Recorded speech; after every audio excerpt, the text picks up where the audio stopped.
एक लड़की जो तन्हा थी, उसने एक बंदर को अपने घर में जगह दी। उसका नाम मोनी रखा।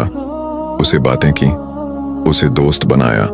मगर एक दिन बंदर ने लड़की के साथ कुछ ऐसा किया कि चंद महीने बाद लड़की के पेट में एक बच्चा पलने लगा।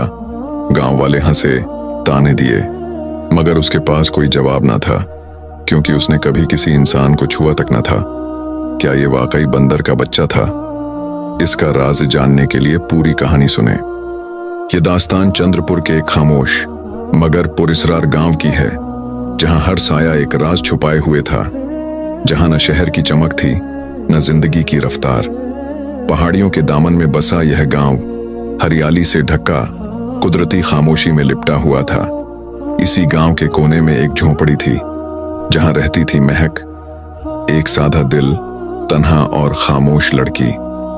उसकी दुनिया बस उसके अंगूरों का बाग था, जो उसके माँ बाप के मरने के बाद उसे विरासत में मिला था। वो तन्हाई की आदी हो चुकी थी, न सहेलियां, न कोई रिश्तेदार, न दिल बहलाने वाला। हर सुबह वो सूरज निकलने से पहले बाग में जाती, अपने नाजुक हाथों से अंगूर तोड़ती और फिर बाजार जाकर उन्हें बेचती। महक के बारे में गांव में एक ही बात मशहूर थी, वो अंगूरों वाली लड़की है, हमेशा अकेली रहती है, मगर उसके अंगूर बहुत मीठे होते हैं। एक दिन जब महक बाग में मामूल के मुताबिक अंगूर तोड़ रही थी, धूप हल्की हल्की दरख्तों की शाखों को छूकर जमीन पर पड़ रही थी। परिंदे चहचहा रहे थे और महक अपने ख्यालों में गुम थी। उसके चेहरे पर थकन और खामोशी के साए थे, जैसे कोई बहुत बड़ी बात उसके दिल में दबी हो। अचानक उसकी नजर एक बंदर पर पड़ी। वो आम बंदरों जैसा नहीं था, न शरारती न शोर मचाने वाला। वो पुरसुकून बैठा महक को देख रहा था। उसकी आंखों में अजब सी मासूमियत थी। महक चौंकी, पहले पहल तो घबरा गई। जल्दी से एक सूखी लकड़ी उठाई और बुलंद आवाज में बोली, चले जाओ, मेरा बाग बर्बाद मत करो।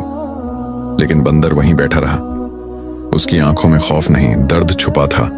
महक उसकी तरफ बढ़ी, लेकिन जैसे जैसे करीब गई, उसकी हिम्मत कम होती गई। बंदर ने कोई हरकत न की, बस आंखें झुका लीं। कुछ पल महक खामोश रही, फिर आहिस्तगी से बोली, ठीक है, मगर नुकसान मत करना। उस दिन वो बंदर नहीं भागा। वो उस जगह से उठा और एक कोने में बैठ गया, और महक अपनी टोकरियां भरती रही। अगले दिन जब वो बाग में वापस आई, वही बंदर उसी जगह बैठा था।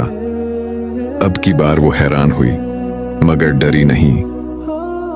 तुम फिर आ गए? बंदर ने इस बार सर हिलाया। महक के होठों पर हल्की सी मुस्कान आई। उसने अपने हाथों में थोड़े से अंगूर रखे और आहिस्ता से बंदर के पास रख दिए। बंदर ने चुपचाप अंगूर ले लिए और खाने लगा। फिर दिन गुजरते गए। हर रोज महक आती, बाग में काम करती, और बंदर भी वहीं होता। वो शरारती नहीं था, वो मदद करता, शाखों से अंगूर तोड़कर नीचे गिराता और बाज औकात महक के सामने हाथ फैलाए बैठ जाता, जैसे कहता हो, आज का इनाम कहाँ है। महक को उस बंदर की आदत हो गई थी। वो अब उससे बातें करने लगी थी, जैसे वो उसे समझता हो। काश मेरी अम्मी होती, वो भी तुम जैसी खामोश तबीयत थी।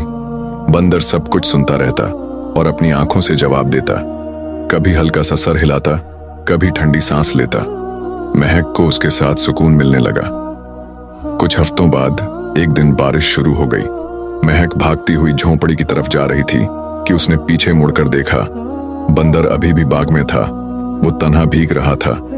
वो लम्हा महक के दिल को चीर गया। वो दौड़ती हुई पलटी और बंदर के पास आई। तुम क्यों नहीं आए मेरे साथ? बंदर ने नम आंखों से उसे देखा, जैसे उसके वजूद में कोई राज छुपा हो। महक ने उसका हाथ पकड़ा और बोली, चलो मेरे साथ घर चलो, तुम अकेले नहीं रहोगे अब। बंदर ने खामोशी से उसकी बात मान ली। अब महक की झोंपड़ी में तन्हाई नहीं थी। वो बंदर अब उसके साथ रहता और एक कोने में बैठा रहता, और रात को महक के किस्से सुनता। वो अब उसे मोनी कहकर पुकारती, मोनी आ जाओ, खाना तैयार है। मोनी, चलो बाजार चलें, अंगूर बेचने हैं। गांव वाले चौंकते, कुछ हंसते, कुछ सरगोशियां करते। ये लड़की पागल हो गई है, बंदर को घर ले आई है। मगर महक पर अब किसी बात का असर न होता। वो अपनी दुनिया में खुश थी। जिसमें मोनी था, बागा था और दिल का सुकून था। एक रात महक अपनी चारपाई पर लेटी हुई थी। बाहर ठंडी हवा चल रही थी, अंदर मिट्टी का चिराग जल रहा था। मोनी कोने में बैठा उसे देख रहा था। उसकी नजरें नम थीं, जैसे उसके दिल में एक राज हो और वो उसे महक से छुपाना चाहता हो। महक की आंखें आहिस्ता आहिस्ता बंद हो रही थीं। वो बड़बड़ाई, तुम मेरे साथ रहोगे ना, हमेशा? बंदर ने आहिस्ता से सर हिला दिया। महक बेखबरी में नींद की आगोश में चली गई। मगर उस रात कुछ बदलने वाला था, कुछ ऐसा जो वक्त के पहिए को मोड़ देगा। चंद्रपुर की फिजा में खिजा की ठंडक घुल चुकी थी। सूरज की रोशनी मध्यम हो चुकी थी। दरख्तों के पत्ते जर्द होकर जमीन पर गिरने लगे थे और अंगूरों का मौसम भी रफ्ता रफ्ता खत्म हो रहा था। महक का जिस्म कुछ दिनों से टूट रहा था। उसके चेहरे पर कमजोरी छाई हुई थी। होंठों पर वो मासूम सी मुस्कान भी अब शायद ही आती थी। पहले पहल तो उसने इसे आम थकान समझा, लेकिन फिर नज़ला, बुखार और नकाहत ने उसे बिस्तर पर गिरा दिया। बंदर, जिसे वो अब मोनी के नाम से बुलाती थी, हर पल उसके पास बैठा रहता। कभी उसके माथे पर गीला कपड़ा रखता, कभी पानी लाता और कभी महक के लिए बाजार से फल चुरा लाता। महक की सांसें धीमी हो चुकी थीं, लेकिन दिल में सुकून था कि कोई है जो उसके करीब है, जिसने उसे कभी तन्हा नहीं छोड़ा। एक शाम जब आसमान पर बादल छा चुके थे, महक ने मोनी की तरफ कमजोर नजरों से देखा और थकी थकी आवाज में कहा, मोनी, अगर तू न होता तो शायद मैं मर चुकी होती। मोनी ने उसके हाथों को थाम लिया, जैसे वो कुछ कहना चाहता हो, कुछ छुपाना चाहता हो। चंद दिनों बाद महक की तबीयत बेहतर होने लगी। वो धीरे धीरे दोबारा चलने फिरने लगी। उसने अपनी पुरानी आदतों को फिर से जिंदा किया। झोंपड़ी की सफाई, बाग का दौरा और मोनी के साथ लंबी बातें। एक रात जब आसमान पर चांद पूरी आबोताब से चमक रहा था, महक ने दरी बिछाकर आसमान को देखा और धीरे से मोनी को गले लगाते हुए कहा, तुमने मेरी जिंदगी बदल दी है मोनी, कभी मत जाना, वादा करो। मोनी ने आहिस्ता से उसके गाल पर हाथ रखा। उसकी नजरें कुछ और कह रही थीं। महक जल्दी सो गई और उस रात उसकी नींद बहुत गहरी थी। रात का पिछला पहर था। बाहर खामोशी का राज था। हवा भी थमी हुई थी। चिराग की लौ हल्की हो चुकी थी।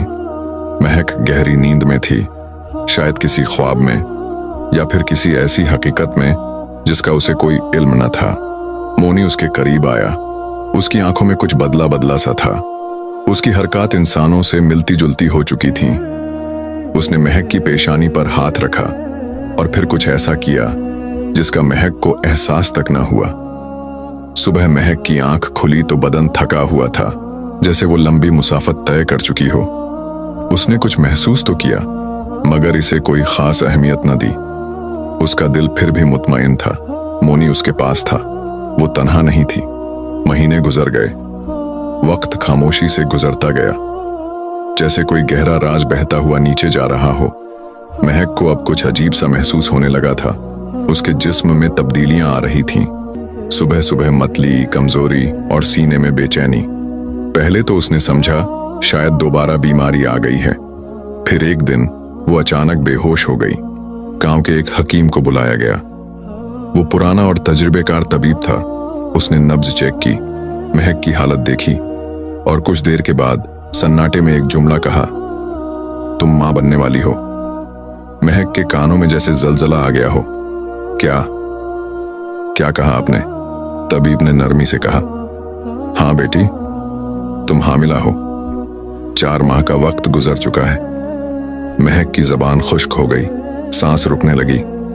वो हकलाकर बोली, मगर मैं तो कभी किसी के करीब भी नहीं गई। मैंने तो किसी को छुआ तक नहीं।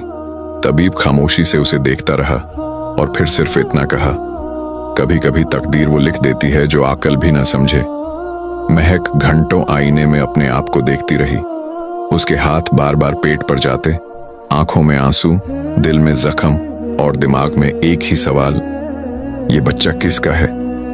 उसने हर किसी पर शक किया, मगर फिर उसकी नजरें मोनी पर पड़ी। वो उसके सामने बैठा था, खामोश, मासूम आंखों से उसे देखता। उसमें अब भी वही खामोश वफादारी थी, मगर महक की नजर में पहली बार शक था। क्या तुम? वो बड़बड़ाई। उसकी आंखों से आंसू निकलने लगे। मोनी ने सर झुका लिया। उस पल महक को यूं लगा जैसे उसका दिल फट गया हो। वो चिल्ला उठी, तुमने मेरी इज्जत को धोखा दिया। तुम मेरे दोस्त थे, मेरे वाहिद साथी। मोनी साकित खड़ा रहा, जैसे वो इंसान हो मगर जुबान बंद हो। महक ने चीख कर कहा, निकल जाओ मेरे घर से, अभी के अभी। मोनी दरवाजे के पास गया, मुड़कर एक बार उसकी तरफ देखा और फिर बाहर चला गया। वो दरवाजे पर बैठकर रोता रहा, हर रात, हर दिन। मगर महक ने दरवाजा ना खोला। महक अब बज़ाहिर ठीक थी। वो बाहर जाती, अंगूर तोड़ती, बाजार में बेचती, मगर अंदर से वो टूट चुकी थी। गांव वालों की नजरें बदलने लगी थीं। कुछ पूछते, कुछ हंसते, कुछ चुपचाप तमाशा देखते। और मोनी, वो अब दरख्तों में नहीं, महक के दरवाजे के साए में बैठा नजर आता था। एक खामोश गवाह, एक लाइलाज पछतावा और एक अनकही मोहब्बत। दुनिया में कुछ जख्म ऐसे भी होते हैं जो जिस्म पर नहीं, रूह पर लगते हैं। और महक की रूह अब दिन ब दिन बोझल होती जा रही थी। 4 माह की हामिला महक जब गांव की गलियों से गुजरती तो लोग सरगोशियां करते, हंसते, उंगलियां उठाते। जिन आंखों ने कभी उसके अंगूर खरीदे थे, वही अब उसकी इज्जत का सौदा कर रही थीं। गांव के चौराहे में एक दिन चंद औरतें आपस में बात कर रही थीं। सुना तुमने, वो अंगूर वाली महक मां बनने वाली है। हद है, शादी के बिना बच्चा। ये गांव है या शहर? जरूर किसी ग्राहक के साथ चक्कर चल रहा था। दूसरी औरत हंसी। ग्राहक कौन? वो तो हमेशा अकेली रहती थी। शायद कोई जिन्न या साया। वो हंसी और बाकी औरतें भी कहके मारने लगीं। कुछ मर्द तो खुलेआम आवाजें लगाते, अरे महक, बता दो ना, ये बच्चा किसका है? हमें भी तो मालूम हो, हम भी अंगूर खरीदेंगे। अगर फ्री ऑफर के साथ कुछ और भी मिले तो। ये जुमले महक के दिल में तीर बनकर चुभते थे। उसने अपने घर का दरवाजा अंदर से बंद कर लिया, मगर बदज़बानियां दीवारों को चीर कर आती। महक आईने में खुद को देखती, अपना उभरता पेट देखती और आंखों से खामोश आंसू बहते। वो खुद से सवाल करती, क्या मैं गलत हूं? क्या वाकई मैं बदचलन हूं? क्या मैं अब किसी की इज्जत के काबिल नहीं? वो जवाब ढूंढती, मगर खामोशी के सिवा कुछ न मिलता। अक्सर रातों में वो अपने झोपड़ी के कोने में बैठकर दरवाजे को देखती, जहां मोनी अब भी रोज आता, बैठता और घंटों उसे देखता। वो अब न उछलता था, न हंसता, न महक के इर्द गिर्द घूमता था। वो बस सर झुकाए खामोश बैठा रहता। महक उसे देखती और दिल में तूफान बरपा हो जाता। एक दिन उसने हिम्मत करके दरवाजे के पास जाकर पूछा, क्या तुमने मेरे साथ वो किया जो नहीं करना चाहिए था? मोनी ने कुछ न कहा। उसने बस धीरे से आंखें बंद की और सर झुका लिया। यही काफी था महक के लिए। महक के अंदर जैसे आतिश फशां फट गया। निकल जाओ, निकल जाओ मेरी जिंदगी से। तुमने मुझे तबाह कर दिया। तुमने मेरी इज्जत को मिट्टी में मिला दिया। मोनी ने कुछ न कहा। वो खामोशी से पीछे हटा और आंगन के कोने में बैठ गया। महक ने उस पर पानी फेंका, छड़ी से मारा, यहां तक कि वो झोंपड़ी से बाहर निकल गया। मगर वो अगले ही दिन वापस आ गया। फिर अगले दिन और अगले दिन भी। रोज वो दरवाजे पर आकर बैठता और रोज महक उस पर चिल्लाती, मगर दरवाजा न खोलती। गांव की पंचायत में इस बात का भी जिक्र हुआ। मौलवी, नंबरदार और बुजुर्ग मर्द बैठे और फैसले करने लगे। ये लड़की हमारे गांव की इज्जत खराब कर रही है। बिना शादी, बेनाम बच्चा। हम कैसे बर्दाश्त करें? इसे गांव से निकाल देना चाहिए। महक को पैगाम दिया गया कि अगर वो बच्चे के बाप का नाम नहीं बताएगी तो उसे गांव से निकाल दिया जाएगा। महक खामोश रही। घर से बाहर सिर्फ कुछ औरतें ही उसे देखने आती थीं, और वो भी तरस या तजस्सुस की नजरों से। एक औरत ने आकर कहा, अगर तू किसी मर्द का नाम ले लेती तो कम अज कम बच्चा हलाल हो जाता। महक की आंखों में आंसू थे। मैं झूठ नहीं बोल सकती, मुझे नहीं मालूम। बस इतना जानती हूं कि जो हुआ मेरी समझ से बाहर था। दूसरी तरफ मौनी भी खामोश अजियत में मुब्तला था। वो खाता न पीता, बस झोंपड़ी के सामने बैठा रहता। उसके बाल झड़ने लगे, आंखें अंदर धंस गईं और वो अब एक कमजोर साया लगने लगा था। कभी कभी वो महक की तरफ देखता, जैसे कहना चाहता हो, मुझे माफ कर दो। महक की आंखों में भी दर्द था, मगर उसे समझ नहीं आता था कि क्या वो किसी हैवान से प्यार कर बैठी है या फिर क्या वो कोई धोखा था। वक्त गुजर रहा था और महक की उम्मीदें भी कमजोर होती जा रही थीं। उसने सोचा, काश मेरे माँ बाप जिंदा होते तो मैं ये सब उनसे बांट सकती। काश ये सब एक ख्वाब होता और आंख खुलते ही सब खत्म हो जाता। मगर हकीकत ये थी कि उसके जिस्म में एक नई जान परवान चढ़ रही थी और बाहर दुनिया उसे रुसवाई कह रही थी।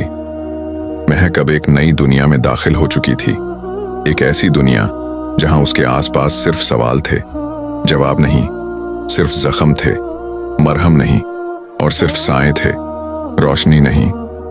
मौनी अब भी दरवाजे पर रोज आता था, खामोश, टूटा हुआ, लेकिन महक का दिल अब बंद हो चुका था। मगर सच की राहें दूर जरूर होती हैं, लेकिन कभी बंद नहीं होती। दिन ढल चुका था, शाम की खामोशी गांव पर उतर रही थी। महक झोपड़ी में खामोश बैठी थी, हाथ पेट पर रखे, आंखों में वही सवाल जो हर रोज उठता था मगर जवाब न देता। दरवाजे पर आहट हुई, महक ने नजर उठाई। वो समझ गई कि फिर वही आया है, मोनी, जो अब रोज न कुछ खाता न बोलता, बस आकर बैठ जाता, आंखों से इल्तिजा करता। महक अब उसे नजरअंदाज करती थी, मगर दिल के किसी कोने में एक अनजाने डर ने जगह बना ली थी। क्या वो वाकई मामूली जानवर था? उसी रात गांव में एक अजनबी मौलवी का आना हुआ। वो एक बुजुर्ग, खामोश तबीयत इंसान था, जिसके चेहरे पर हिकमत के आसार झलकते थे। मौलवी सीधा महक की झोपड़ी के सामने आया और कहा, बेटी, मुझे तुमसे कुछ कहना है जो तुम्हारी तकदीर बदल सकता है। महक चौंकी तो बुजुर्ग ने आहिस्तगी से कहा, तुम जिस जानवर के साथ रहती थी वो जानवर नहीं, एक लानत ज़्यादा इंसान था। महक की आंखें फट गईं। उसने सोचा, ये किसी नई अफवाह का आगाज है। ये क्या कह रहे हैं आप? वो एक बंदर था। मौलवी ने सर झुकाया। नहीं बेटी, बरसों पहले एक बदबख्त शहजादे ने जंगल की एक जादूगरनी का दिल तोड़ा था। बद्दुआ में उस जादूगरनी ने उसे बंदर बना दिया और कहा कि जब तक कोई औरत उससे सच्चा ताल्लुक कायम नहीं करेगी, उसकी लानत नहीं टूटेगी। और वो औरत तुम बन गई महक। मौलवी के अल्फाज महक के दिल में एक जलजला बनकर उतरे। तो वो उस रात जो कुछ हुआ वो लानत तोड़ने का जरिया था। मौलवी ने हाँ में सर हिलाया।